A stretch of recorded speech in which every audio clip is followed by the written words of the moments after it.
Сәлеметсіздер ме, қадірменді болашақ педагогтер.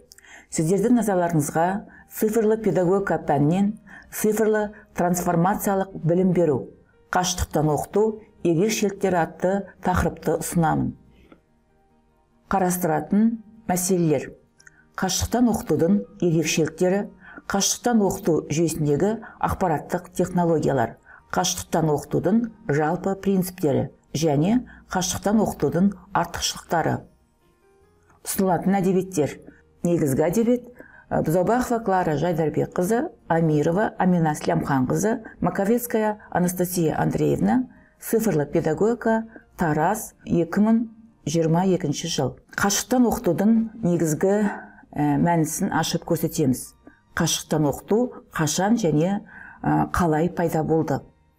Қашықтан оқыту өткен ғасырдың соңында ақпараттық революция нәтижесінде пайда болған жаңа ақпараттық және технологиялық мүмкіндіктердің ашық оқыту идеясының негізінде пайда болған жаңа прогрессивті оқытудың түрі. Қашықтан оқыту термині алғаш рет 1892 жылы Висконсин университетінде сырттай, яғни корреспонденттік курстар каталогында қолданылатын және бұл тіркестің шығу тегі американдық болып табылады. 20 ғасырдың 70 жылдарының ортасынан 80 жылдардың басына дейін қашықтан оқыту термині корреспонденттік оқыту, тәуелсіз оқыту, үйде оқыту, сырттай оқыту терминдерінің синонимі ретінде қолданылып келді. Әзірдің өзінде де олардың жалпылама түрі ретінде қолданысқа ие. Қашықтан оқыту ұғымына ғалымдар әртүрлі анықтама береді.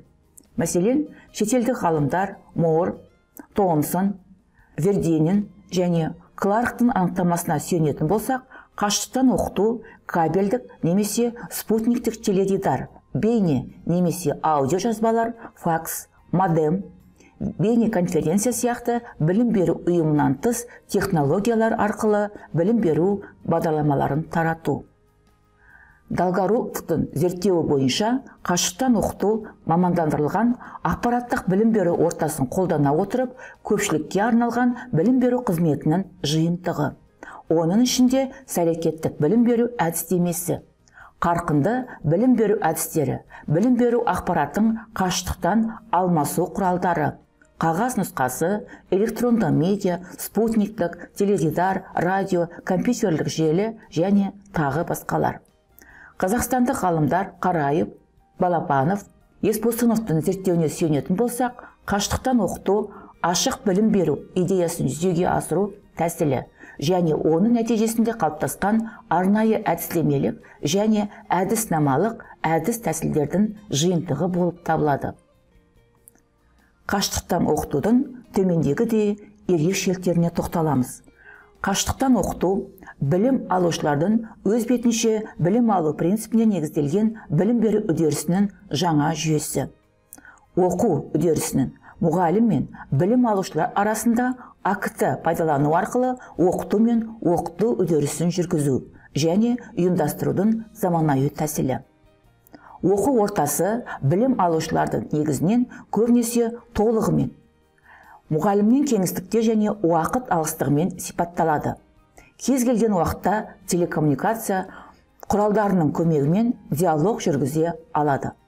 Дербес компьютер, бейне және аудиотехниканы, ғарыштық және оптикалық талшықты техниканы пайдалануға негізделген АКТ-ны қамтамасыз ететін сырттай оқытудың жаңа түрі. Білім алушының орналасқан жерінен белгілі бір қашықтықта жүзеге асырылатын жүйелі мақсатты оқыту. Оқыту мен оқу үдерістері кеңістікте ғана емес, уақыт бойынша да бөлінеді. Білім алушыларға оқытылатын материалдың негізгі көлемін жеткізуді оқыту үдерісінде білім алушылар мен мұғалімдердің интербелсенді өзара іс-қимылы. Білім алушыларға оқытылатын оқу материалын игеру, оқу үдерісінде өздігінен жұмыс істеу мүмкіндігін беруді қамтамасыз ететін ақпараттық технологиялардың жиынтығы. Белгілі бір тақырыптар, оқу пәндері бойынша ұйымдастырылған оқушылар мен мұғалімдер арасында, оқушылардың өздері арасында белсенді ақпарат алмасуды көздейтін ең жоғарғы деңгейдегі АКТ-ның заманауи құралдарын пайдаланатын оқыту үдерісі болып табылады. Жоғары оқу орнындағы оқыту принциптерінің қағидаттарын атап өтеміз. Жоғары оқу орнында білім беру мазмұнының ғылым, техника және өндірістің, технологиялардың қазіргі заманғы және болжамды даму үдерісіне сәйкестігі. Жоғары оқу орнында оқу үдерісін ұйымдастырудың жалпы, топтық және жеке нысандарын оңтайлы үйлестіру. Жоғары білімнің болашақ маманның тұлғасын дамытуға бағытталуы. Мамандарды даярлау нәтижелерінің олардың кәсіби қызметінің нақты саласына қойылатын талаптарға сәйкестігі. Олардың бәсекеге қабілеттілігін қамтамасыз ету. Мамандарды даярлаудың әртүрлі кезеңдерінде оқытудың заманауи әдістері мен құралдарын ұтымды қолдана алу. Қашықтан оқытудың төмендегідей принциптерін атап өтеміз. Ізгілендіру принципі, бастапқы білім беру принципі, интербелсенді принцип, сәйкестендіру принципі, даралау принципі, жүйелік оқыту принципі, ашықтық және икемділік принципі. Қашықтан оқытудың ақпараттық технологияларының құрамды бөліктері: ақпаратты ұсыну технологиялары, ақпаратты беру технологиялары және ақпаратты сақтау мен өңдеу технологиялары. Қашықтан білім беру технологияларының мәнін ашып көрсетеміз. Қашықтан білім беру технологияларының құрайтындар: бейне дәрістер, мультимедиалық дәрістер, зертханалық практикумдер, электронды мультимедиалық оқулықтар, компьютерлік оқыту және тестілеу жүйелері, имитациялық модельдер және компьютерлік тренажерлар, телекоммуникациялық құралдар, бейне конференциялар. Офлайн технологиясының негізгі артықшылықтарын атап өтеміз. Электронды почталармен және телеконференциялармен жұмыс істеуге арналған бағдарламалық жасақтаманың үлкен таңдауы. Қазіргі заманғы почта бағдарламалары хабарламаларды гипермәтіндік форматта жіберуге мүмкіндік береді. Гиперсілтемелер, мәтін фрагменттерінің қаріп және түс белгілерін, графикалық кескіндерді енгізу және тағы басқалар. Кеш және желілік немесе интернет технологиялардың мәнін ашып көрсетеміз. Кеш технологиясы. Кеш технологиясы ақпараттық тасымалдаушылардың әр түрлерін пайдалана отырып, өз бетінше оқуға арналған оқу әдістемелік кешендердің мамандандырылған жиынтығы түріндегі ақпараттық білім беру ресурстарын білім алушыларға ұсынуға негізделген қашықтан білім беру технологиясы. Желілік немесе интернет технологиясы. Білім алушылардың ақпараттық білім беру ресурстарына қол жеткізуін қамтамасыз ету үшін және оның субъектілерінің орналасқан жеріне қарамастан оқу үдерісін іске асыру мен басқарудың әдістемелік, ұйымдастырушылық, техникалық және бағдарламалық құралдарының жиынтығын қалыптастыру үшін жаһандық және жергілікті компьютерлік желілерді пайдалануға негізделген қашықтан білім беру технологиясы болып табылады. Телекоммуникациялық немесе ақпараттық спутниктік технология. Телекоммуникациялық технология бұл білім алушылардың цифрлы кітапханалар, бейне дәрістер және басқа да оқу құралдары түрінде ұсынылған ақпараттық білім беру ресурстарына қол жеткізуін қамтамасыз ету үшін деректерді беру мен телекабар таратудың ғарыштық, спутниктік құралдарын, сондай-ақ жаһандық және локальдық желілерді басым түрде пайдалануға негізделген қашықтан білім беру технологиясы болып есептелінеді. Қашықтан оқытудың желілік технологиялары дамытуды тежеу интернет қызметтерінің жоғары бағаларына байланысты болады. Қашықтан оқытудың төмендегідей жалпы принциптерін атап өтеміз. Ашықтық, модульділік, құзыреттілік, икемділік, бейімделушілік, интегралдау, масштабталу, кеңейту, асинхрондық, параллельділік, көпшілділік, оқытудың даралығы, оқытудың сапалығы және рентабелділік. Қашықтан оқытудың жалпы принциптерін мәнін ашып көрсетеміз. Ашықтық принципі. Ашықтық ақпараттық білім беру ресурстарының барлық заманауи стандарттармен үйлесімділік, интернет технологияларды қолдану, модульділік принципі. Белгілі бір пәндік аймақтың тұтас бейнесін жасайтын бір немесе бірнеше пәндерден модуль қалыптастыру мүмкіндігі. Құзыреттілік принципі. Әрбір сала бойынша құзыреттілікті қалыптастыру және бағалау мүмкіндігі. Икемділік принципі. Икемділік кез келген уақытта және интернетке қол жетімді кез келген жерде модуль мазмұнын игеру және таңдалған білім беру бағдарламасы бойынша қажетті білім алу үшін әркімге қанша қажет болса, сонша оқуға мүмкіндік беру. Бейімделу принципі. Бейімделу пайдаланушылардың қажеттіліктеріне, соның ішінде ұлттық тілдерде және жеке ерекшеліктерді ескере отырып, оңай бейімделу мүмкіндігін құрайды. Интегралдау принципі. Интегралдау білім берудің белсенді жүйесін жүзеге асыратын бірыңғай таратылған ақпараттық ортада оқытудың басқа нысандарымен және әдістерімен, сондай-ақ басқа да қашықтықтан оқытуға мүмкіндік беретін оқыту платформаларымен ықпалдасу мүмкіндігі. Масштабталу принципі. Масштабталу өңделген ақпаратпен бір мезгілде жұмыс істейтін пайдаланушылар саны өскен сайын жүйені қайта құру қажеттілігінің жоқтығына кепілдік беретін талап. Кеңейту принципі. Кеңейту пайдаланушылардың қажеттіліктеріне сәйкес бастапқыда қабылданған даму тұжырымдамасынан және технологиялық базадан тыс функционалдықты арттыру мүмкіндігі. Асинхрондық принцип. Асинхрондық оқыту технологиясын әрбір оқытушыға, тьюторға және білім алушыға қолайлы уақытта және қарқынмен пайдалану мүмкіндігі. Параллельділік принципі. Параллельділік оқу процесін басқа кәсіби қызметпен біріктіру мүмкіндігі. Қашықтан оқытудың жалпы принциптері. Көпшілділік, оқытудың даралығы, оқытудың сапалығы, рентабелділік. Көпшілділік принципі. Көпшілділік оқу аппаратының көптеген көздеріне, электрондық кітапханаларға, деректер базасына қол жеткізе алатын және желілер арқылы немесе басқа ақпараттық технологиялар құралдарының көмегімен бір-бірімен және тьюторлармен сөйлесе алатын білім алушылар санының шексіз көбеюі. Оқытудың даралығы. Оқытуды дараландыруды күшейту және оқытудың тиімділігін арттыру үшін бөлінген оқыту әдістерін пайдалануға мүмкіндік беретін телебағдарламасы бар ақпараттық оқыту ортасын құру мүмкіндігі. Оқытудың сапалығы. Тұратын жеріне және қарым-қатынас тіліне қарамастан оқу материалын дайындауға жоғары білікті мамандарды тарту. Ал білім алушылар үшін семинарлар мен телеконференциялар арқылы топтық жұмысқа қатысу, белгілі бір мерзімге жаттығулар мен практикалық тапсырмаларды орындау, әртүрлі тестілеуден өту, қажетті қорытынды құзыреттіліктерді алу үшін өз бетінше басымдықтарды таңдау мүмкіндіктерінің болуы. Рентабелділік. Рентабелділік қашықтан оқыту жүйесі қызметінің құны көптеген ғимараттардың болмауы және оқу материалының неғұрлым шоғырландырылған және бір іздендірілген мазмұнын ұсынуы және білім алушылардың санына басқа да факторларға бағдарлануы.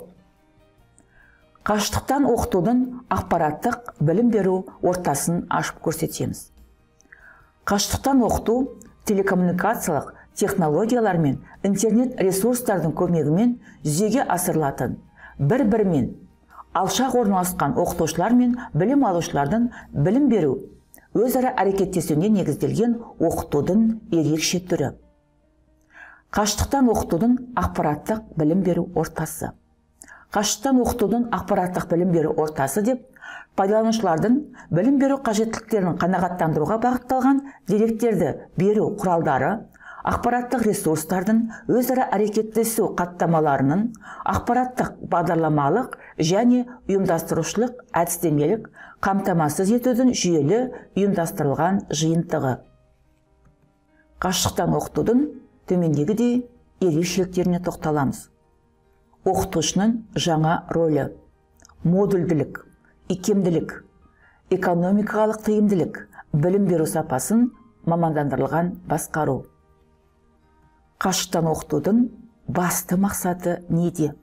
Қашықтан оқытудың мақсаты білім алушыларға тікелей тұрғылықты жері немесе уақытша болатын жері бойынша жоғары және орта кәсіптік білімнің негізгі және қосымша кәсіптік бағдарламаларын тиісінше жоғары, орта және қосымша кәсіптік білімнің білім беру ұйымдарының меңгеру мүмкіндігін беруі. Қашықтан оқытудың төмендегідей артықшылықтарын атап өтеміз. Білім алушының қызметін, оны ұйымдастыруды мұқият және егжей-тегжейлі жоспарлау, оқытудың міндеттері мен мақсаттарын нақты тоқтату, қажетті оқу материалдарын жеткізу. Білім алушы мен оқытушы арасындағы ең жоғары мүмкіндік интербелсенділіктің болуы. Білім алушы мен оқу материалы арасындағы кері байланыстың болуы. Топтық оқыту мүмкіндік беру. Білім алушыға білім алудан білімге дейінгі жол бойындағы дұрыс ілгерілеуі туралы ақпарат алуға мүмкіндік беретін тиімді кері байланыстың жүзеге асырылуы. Қашықтан оқытуда кездесетін төмендегідей қиындықтарды атап өтеміз. Онлайн форматқа бейімделудегі кездесетін қиындықтар. Білім алушылардың пассивті тыңдау және конспект күтілсе, онда виртуалды пікірталастар, жеке кабинетпен және әртүрлі мультимедиалық форматтағы материалдармен жұмыс істеу әрекетін қажет етеді. Қалыпты ойлайтын білім алушыларға мұндай өзгерістерге бейімделу қиынырақ болады. Ол үшін оқытушыларға және білім алушыларға арнайы ұсыныстар беріледі. Компьютерлік сауаттылықтың төмен болуы. Көптеген адамдар әлі де дербес компьютерлермен ғана жұмыс жасай алады. Тіпті тәжірибелі оқытушылар мен білім алушылар арасында қашықтан оқыту құралдарын, мысалы, білім беру онлайн платформалары, бейнеконференция, байланыс жүйелері, байланыс және оқу материалдарын қарауға байланысты әртүрлі қосымшалар туралы түсінбеушілік туындауы мүмкін. Техникалық мәселелер. Техникалық қиындықтар да болуы мүмкін. Техникалық мәселелер көбінесе онлайн режимін оқытуда кедергі келтіреді. Оқу платформаларының операциялық жүйелермен, браузермен, немесе смартфондармен үйлесімділігі мәселелері туындауы мүмкін. Ал интернетке қосылудың төмен жылдамдығы онлайн сабақтарды өткізіп жіберуге, немесе сабақтарды бейне форматқа жүктеудегі қиындықтарға әкеліп соғуы мүмкін. Келесі қашықтан оқытудағы келесі қиындық бұл уақытты басқару негіздерін білмеу. Интернеттегі оқыту форматы ұсынатын еркіндік көбінесе қырағылықты қажет етеді. Және уақыттың шексіздігінің жалған сезімін тудырады. Қашықтан білім беру офлайн әріптесіне қарағанда тәртіп пен өзін-өзі ұйымдастыруға жоғары талаптар қояды. Дегенмен де бұл түсінік әлі қалыптаспаған. Уақытты дұрыс басқармау оқу бағдарламасынан әдеуір артта қалып, қатты күйзеліске әкелуі мүмкін. Өзін-өзі ынталандырудың әлсіздігі. Мотивацияның болмауы барлық білім алушылар үшін ортақ мәселе. Онлайн формат тапсырмалары өз бетінше орындау, қызығушылық таныту және алға жылжу үшін күшті тәртіп пен мақсатты талап етеді. Келесі қиындық әлеуметтік өзара әрекеттесудің болмауы. Білім алушыларға оқшалану сезімін жеңуге көмектесу үшін, қарым-қатынас жасау үшін блог немесе топтық чат құру маңызды. Сонымен қатар оларды сұрақтар қоюға, бір-біріне көмектесуге немесе берілген тақырыптар бойынша пікір-таласқа шақырып отыру маңызды. Интернеттегі ортада қауымдастық сезімін қалыптастыру үшін маңызды стратегиялар көмекке келе алады. Цифрлық ортада қауымдастық сезімін қалыптастыратын төмендегідей маңызды стратегияларды атап өтеміз. Білім алушылармен еркін сөйлесуге уақыт бөлу. Қарым-қатынасты дербестендіру. Ұдайы бейнеконференциялар ұйымдастырып тұру. Жұпта немесе топта жұмыс істеуді қамтамасыз ететін тапсырмалар ұсыну. Күн сайын онлайн оқыту платформасына қысқаша сәлемдесу бейне хабарламасын орналастыру. оқу мақсаттарын түсіндіру және тағы басқа. Назар салып тыңдағандарыңызға рахмет.